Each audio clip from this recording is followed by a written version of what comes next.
pada dasarnya kan bela diri kan terbagi dua ya.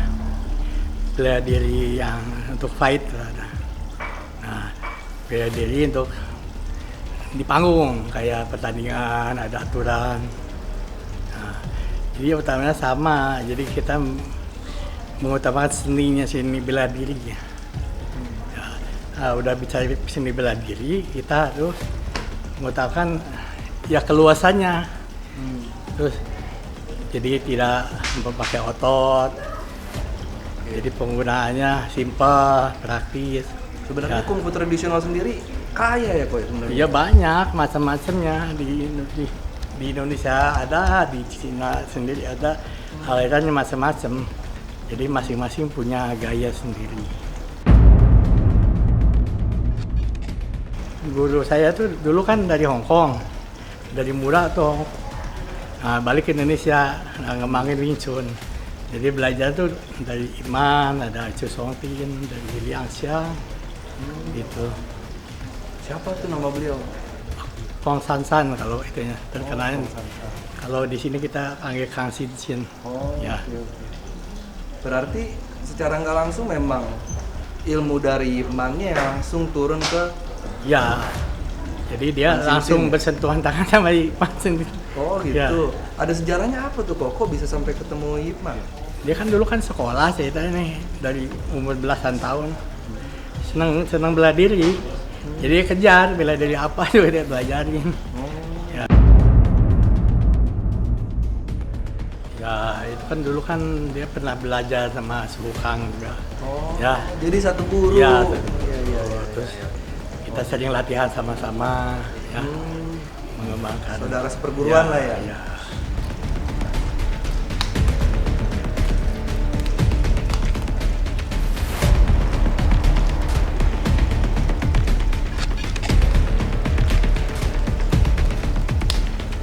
Semua dasarnya dari dari Siu Lim Tao. Ya. Saya mukul nih, Nah, ini pakai dari tansau. Siu Lim Tao. Kalau penggunaan ini pakai paksau. Paksau. Ya, paksau gitu. Ini namanya apa? Nah, ini mukul misalnya. Nah, satu mukul pakai bongsao. Jadi kita nggak ada ditabrak, ngelit aja. Sampai kaki-kakinya pun Iya, ikut iya. ya? Dari sini bisa tansau lagi tuh. Bisa gini. Itu mukul bisa dari situ tangan. Bisa mukul lagi pakai saksi. Oh dipotong ya? Dipotong. Ini disebut potongan di. Ini bisa nansi gitu lagi. Ya. Bisa tembus lagi. Jadi dipotong langsung.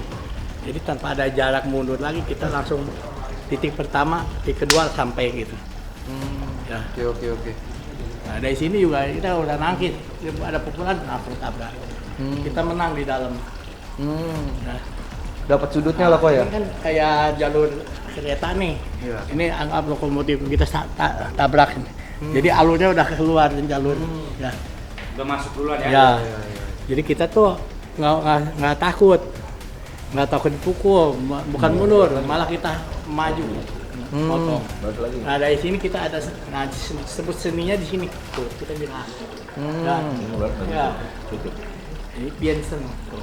Mukul. Sampai udah nggak mikir lagi kali kok? Iya, udah Udah di luar ya, dari ya. pemikiran Ya, ya? karena sering latihan itu bukan karena pola kita sering latihan ya udah kebiasaan.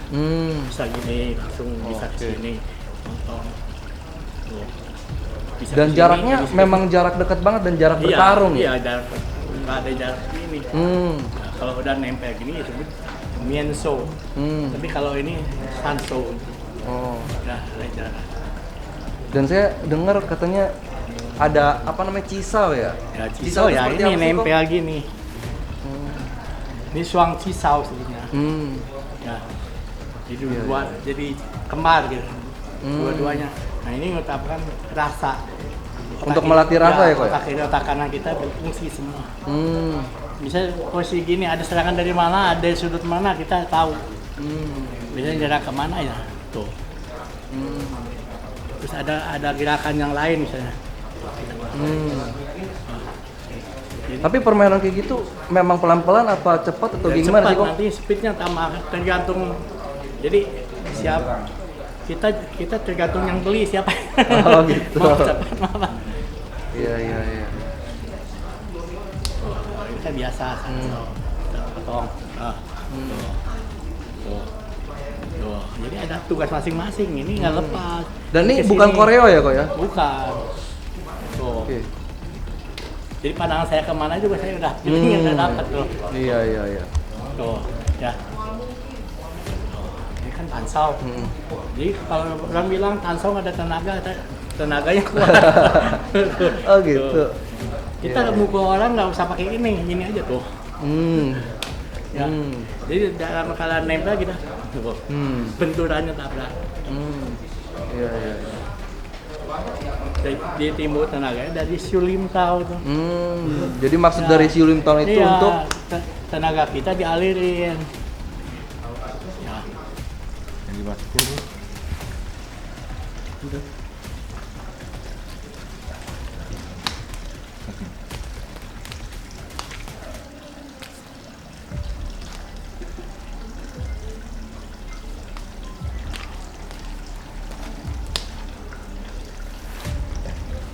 Coba. Apa sih? Hah? Ini apa? Itu namanya latihan cisau, sedikit keringetan. Nggak banyak, latihan dikit-dikit biar keringatnya basah, keteknya mengucur.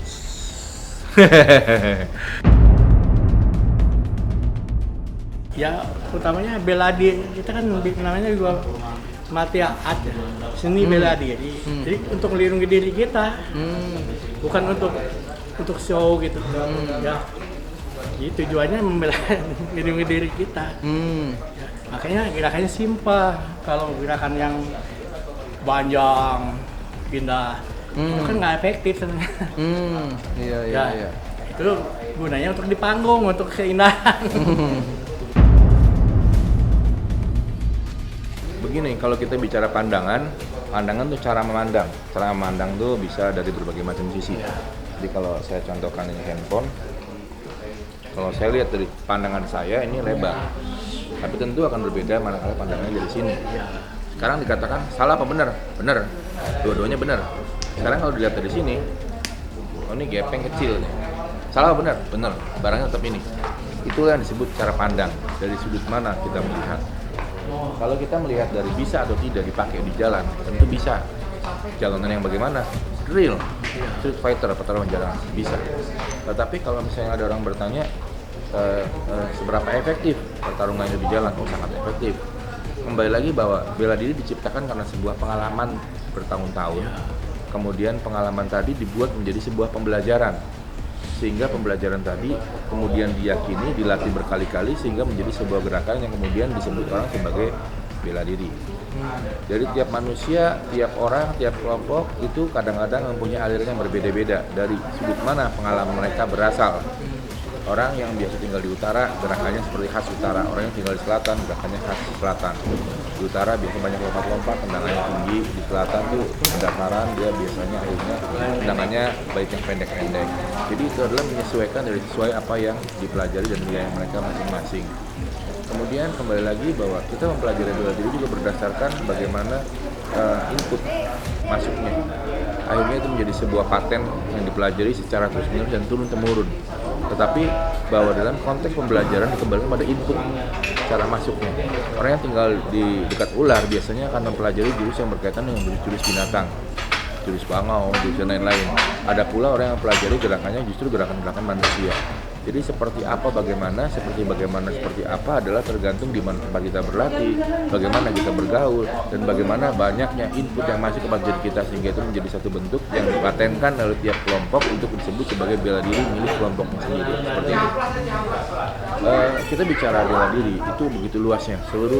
Mungkin seluruh penjuru dunia punya namanya aliran bela diri. Kita dengar kalau kita lihat di Indonesia ada silat, di Rusia ada sambo, di banyak berbagai macam itu. Kalau saya ditanya bagus yang mana, saya mau bela diri bagus. Kurang dan lebih dia istimewa. Dikembalikan kepada manusianya, apakah manusia ini berlatih dengan baik atau tidak. Ada orang berlatih sambo luar biasa bagus, ya pasti bagus. Tapi ada pula orang yang berlatihnya ogah-ogahan, tentu hasilnya juga ogah-ogahan. Jadi bisa dan tidak, bagus dan tidak dikembalikan ke akhirnya kepada sisi manusia yang tersebut.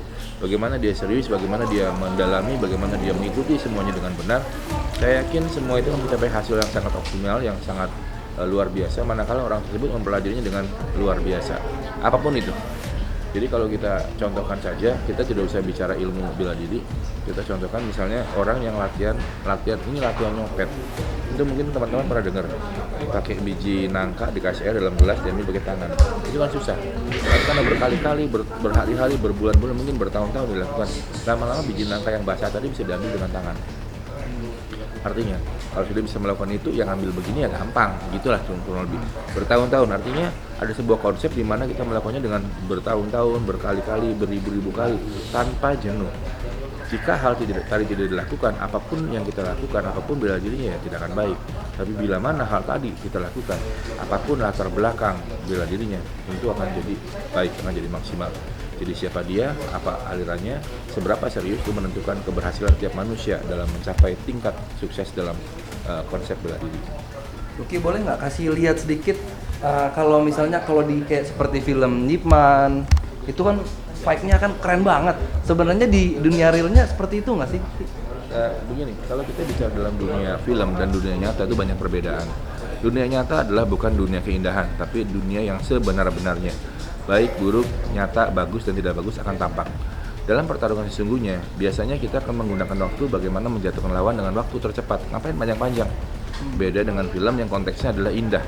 Kalau kita bicara indah, bicara bahasa gambar yang menarik buat penonton, tentu kita akan buat sesuatu yang seindah-indahnya, sebagus-bagusnya, sepanjang-panjangnya. Supaya dengan tadi ditonton, digemari banyak orang, dan tentu dari sisi produser menghasilkan banyak pundi-pundi uang. Seperti itu.